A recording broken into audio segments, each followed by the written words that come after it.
Tezkor xabar.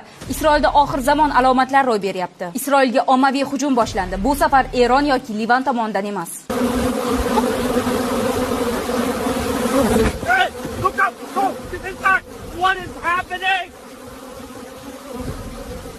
Shu kunlarda sodir bo'layotgan g'ayritabiiy hodisalar ketma-ketligi butun dunyoni hayratga soldi. Hammasi bir necha hafta avval Isroil osmonida quzg'un va qarg'alarning misli ko'rilmagan darajada ko'p to'planishidan boshlandi.